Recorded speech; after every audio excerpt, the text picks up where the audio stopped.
Today I'm going to make a video here showing a basic core routine that anybody could do anywhere with limited amounts of equipment. And if you have absolutely no equipment, you can just modify by not doing a few of these exercises. The equipment you'll want today is going to be some tension bands, and there's a lot of different types of tension bands out there. And it's not going to be too important what you get, as long as you can connect it to something like a doorknob in your house, or if you have a table, something heavy that's not going to move. If you wrap it around it, if you have kettlebells, dumbbells, things like that, you can tie it to there. Or, as a lot of people do, they'll take this end, if you have one with a handle, you can put it into a doorknob or on the other side of the door and shut the door with this on the outside of it. Then it'll pull and hold in place. So that's one method. And then there's another style. I actually prefer this type of tension band for what we're going to be doing today, but this is like a big rubber band. And what you can do for that one is just kind of like make a slip noose over something. So if I were to put it on, say, my arm to show how you do that, I just slide it through till it's tight, and now I can use it as a resistance band. I'm going to hook it up to a squat rack today because I'm lucky enough to actually be in a gym and have those things at my disposal, but these can easily be modified and done at home. The other piece of equipment you would want is one of these balls right here. They're widely available, and unlike a lot of fitness equipment right now, which is scarce and hard to get at, most people are not buying these.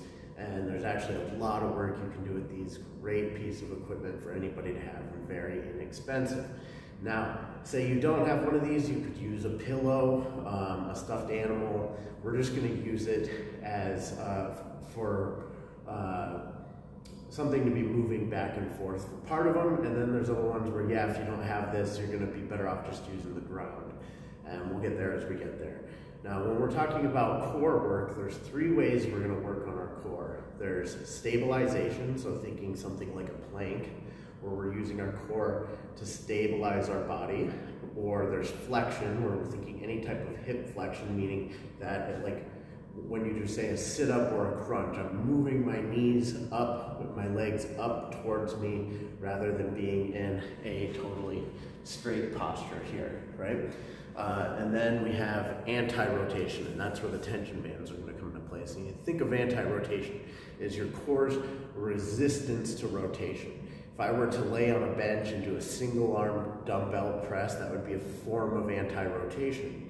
Other ways anti-rotation comes into play is for fighters. You think swinging a punch, throwing a kick, anything like that, where you're rotating the body and you're meeting an opposing force and not moving back the other way. So resisting that opposition of rotation is going to be anti-rotation. So most people tend to only hit the first or the second flexion. That's what most people do when they train their core. So I'm going to show you a few ways to do that and a few ways to hit these other modalities of core training, because it's important to hit as many different types of movement as you can when you're training your body. I like to call it a movement diet.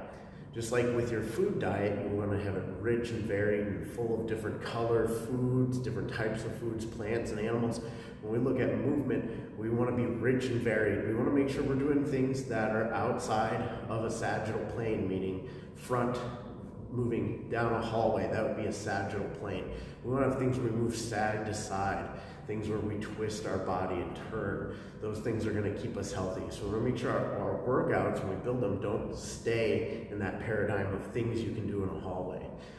So we're going to start off with what's called a hollow body crunch. And a yoga mat, also a useful piece of equipment, but not necessary for these workouts. So on a yoga mat, what I'm going to do is I'm going to lay down, outstretch my arms as long as I can, and my legs as long as I can. Okay, now what I want to do here is get my lower back touching the ground, right here. Now, for a lot of people, if their lower back is touching the ground, they're not able to bring their legs all the way down here. They're probably going to be right here. That's fine. Wherever you are at, that's where you're going to start from. So if my mobility and my core strength is such that I can keep my pelvis tilted and my lower back on the ground, and that's where I start from. It will get better as you go. It will get better at it over time, just like anything else. Now, if you can keep your lower back touching the ground and you can outstretch from here, this is where you're going to start from. Once we start, we're not going to let our hands or feet touch the ground again. So we're going to outstretch here. We're going to inhale through the nose and exhale through the mouth. When I breathe out, I want to contract my abdominal muscles. I want to feel them guard and engage. Think like if someone was about to punch you in the stomach, you would tighten up that gut. And we're going to purse our lips to make an audible exhale. That way we know that our diaphragm is working hard to get those lungs moving. So we're getting an audible exhale with our contraction. This would be one of our flexion movements for core training. And we're going to guard that stomach and squeeze, and we're going to move slow. We're trying to train slow twitch muscle fiber. Going faster is going to be easier. Being more explosive is going to be easier. And we're not here to do things easy. We're here to get stronger. We're here to improve. So slow and steady, and work on that really explosive breathing. If I can't hear you breathing, you're not breathing hard enough, okay? You're not working your core hard enough. You're not engaging that diaphragm. Okay, so starting. Lower back is touching the mat. Hips are tilted. And I'm going to lower my legs as low as I can without lifting that lower back. Arms out. I'm going to inhale here through the nose. Exhale, big crunch. Hold until I fully exhale. Tight squeeze. Inhale, and again, exhale. That's 2, 3, 4, 5, 6, 7, 8, 9, 10. Good. Now, with each of these movements, you can easily do more than 10. On general, I would set for 10 to 20 reps for someone to do during this workout, but for time's sake, I'm only going to do 10 reps of each of these. Now, if you go through 20 and it starts to get less challenging, you can obviously take a little break and add a second set of everything that you do. Now, I'm going to go exercise to exercise. I'm not going to do 2 or 3 sets of each exercise. I'm going to go through the whole circuit, and if I were to repeat it, then I would repeat it after that. So the next exercise we're going to do is a stabilization exercise. I'm going to show a few different progressions and regressions of that. This one's called a side plank leg raise. Now, very basic part of this would be is if I start here on my forearm, and I have my hips on the ground, and I lift my hips up and bring them back down. That's the #1 basic movement here. If that's all you can do, that's fine. That's where you're going to work. Okay? Now, 2, if we want to go a little bit harder from here, we'll come up to our hands. Lift the hips up, bring them down. Lift them up, bring them down. And I do that 10 times. But now, if I'm feeling like I can easily hold myself up in this position, I'm going to go here. And I'm going to hold up, and then I'm going to raise that leg up and control it on the way down. Raise it up, control it on the way down. Now, if I want to go to the most advanced progression of this, I'm going to come up on my hand, bring my hips up, raise my hand up, and lift my leg up. 1, 2, 3, 4, 5, 6, 7, 8, 9, 10. Good. We'll come down from there. Now, you could make this even more intense by taking a small circular tension band and putting it around your legs. So that would actually be one more step of progression. I'll switch to the other side and do the same exercise. Again, this is stabilization in the core rather than flexion. So we'll come up onto the hip, hand up, 1, 2, 3, 4, slow and controlled, it's hard, 5, 6, 7, 8, 9, and 10. Good. All right, now from here, I'm going to turn over and go into a bird dog. If you do a lot of yoga, you may be familiar with this movement. What we're going to do here is we're looking at angles. I'm going to be moving my counter arm and leg. If I move my left arm, moving my right leg, and vice versa. Now, when I do this, rather than stretching out straight, I want to try to go diagonally. And I'm going to look at this movement as if it has two actions to the movement. When we talk about exercises, we have three parts to an exercise. There's the concentric movement, the eccentric movement, and the isometric part of the movement. Now, if I want to think of this, say I'm doing a bicep curl. When I curl up, I'm doing the concentric part of the movement, or the action.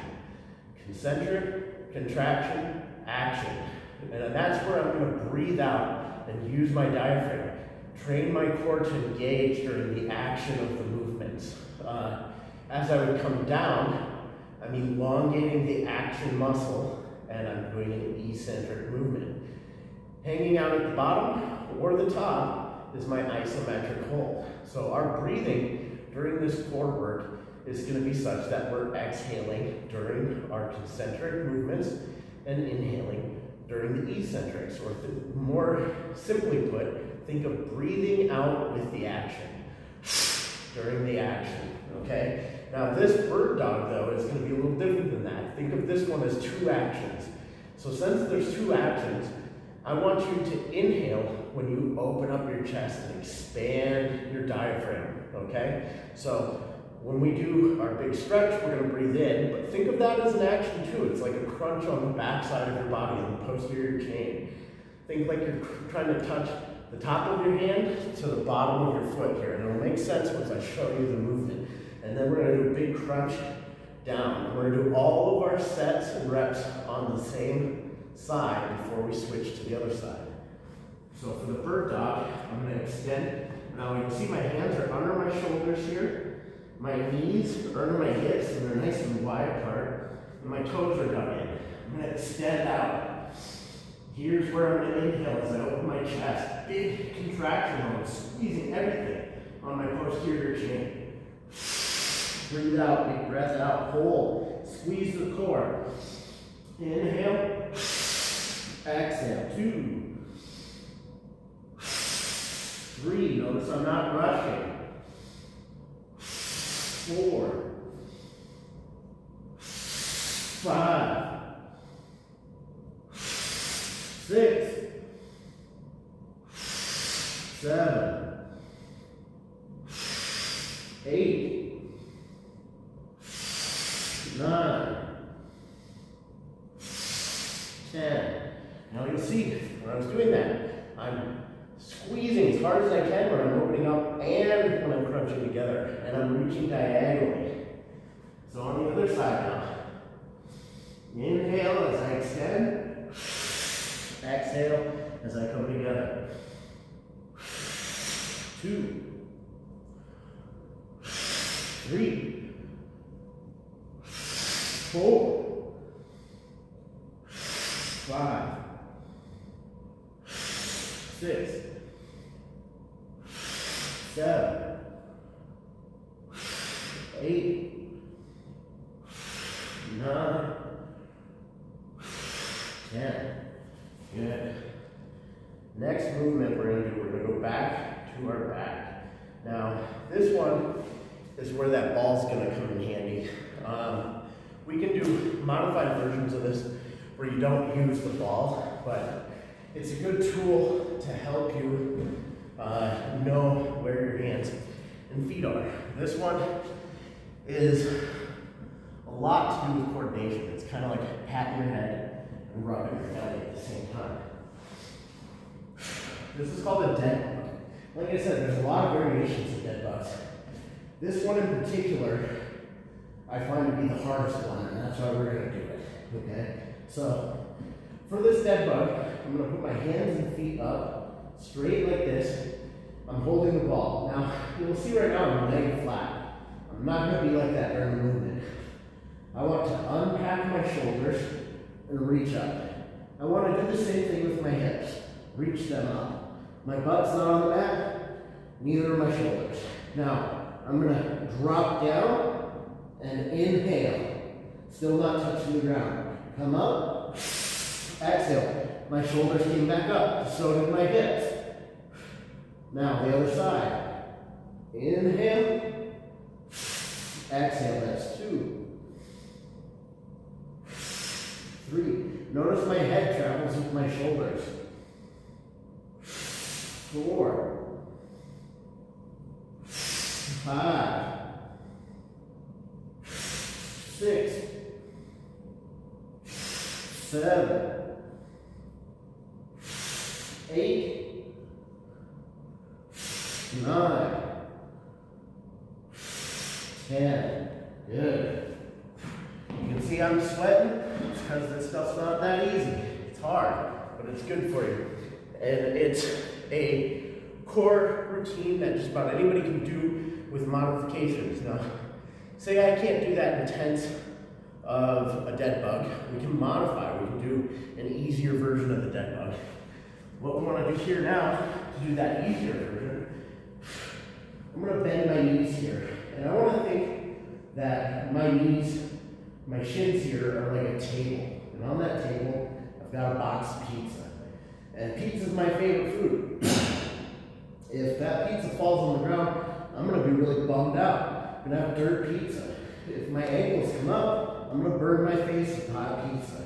So I want to let that pizza box sit here and cool. Now I'm going to put my hands here, and I want to keep them straight up to the sky. This is my starting position. And I want you to pretend there's an invisible lightsaber right here and right here. If I move my knees into that, I'm going to get cut by that lightsaber. If I move my hands into it, I'm going to get cut. So I'm going to start here. I'm going to inhale, drop the opposite leg, opposite arm. Notice my ankle stays up. I don't drop dirt pizza here. Stay here. Breathe out. Inhale as you extend. Exhale, breathe out. So that's your modified version of a dead bug. It's a little easier, but honestly the coordination on that one's probably just a little bit harder. So next what we're going to do is a cross body crunch. We're going to work on that transverse abdominal sling. We're thinking here when we're crunching, I want you to think of your rib, lower rib here, and your hip bone here, or there's a string pulling them apart. And we're just letting that string tighten up, stretching it out, tighten it up, stretching it out. Think of contracting across like that. So for this one, I'm going to put my ankle up on my knee, and my knee flat here, opposite hand behind my head, and this other hand's going to go flat. And I'm just going to crunch that elbow up. I'm not going to sit up, I'm crunching. So I'm going to inhale here, breathe, squeeze and hold. Inhale, exhale, squeeze and hold. 2, 3, 4, 5, 6, 7, 8, 9, 10. Go to the other side. 1, 2, 3, 4, 5, 6, 7, 8, 9, 10. Good. Now the next one here we're going to do, we just want to bring our ankles together. We're going to bring them up here. And this one we're actually going to do a little faster than the last few. We're going to hold our legs up, cross our hands. We're going to lift our shoulders off the ground, bring our toes up towards, or our hands up towards our toes rather, and breathe out. 1, 2, 3, 4, 5, 6, 7, 8, 9, 10. Good. All right. Now from here, we're going to grab that ball again. The ball's going to come in handy. Now this is where you can substitute a stuffed animal or a pillow, anything you can really ball up and hold with your legs. So this one's going to be a lot like the hollow body crunch we started with. I want to grab this ball with a lot of pressure. Think like I'm trying to pop it. You can definitely use a smaller ball if you have a basketball or even a heavier ball. A volleyball, a baseball is probably too small, so we're thinking volleyball or bigger. We're going to grab it right here. Now notice, I'm not bringing my legs underneath it. I'm not scooping it. I'm holding it and squeezing. Again, lower back, touching the ground. I don't want the ball to touch the ground again. Arms back, head's going to follow the shoulders. Inhale here as I get long. Exhale as I come together. 1, 2, 3, 4, 5. Inhale. Exhale. 6, 7, 8, 9, 10. Good. Now, we're going to go from here. Keep that ball in your feet. This is going to be the last hard one we do here with flexion. I'm going to work on the anti-rotation. Pick that ball up. Don't let it touch the ground. Hands off the ground. Stare up. 1, 2, 3, 4, 5, 6, 7, 8, 9, 10. Good. All right. If you made it this far, you're a trooper. You've gotten through the hard part now. We got one exercise left we're going to do here, and that's going to be anti-rotation. We're going to take a tension band.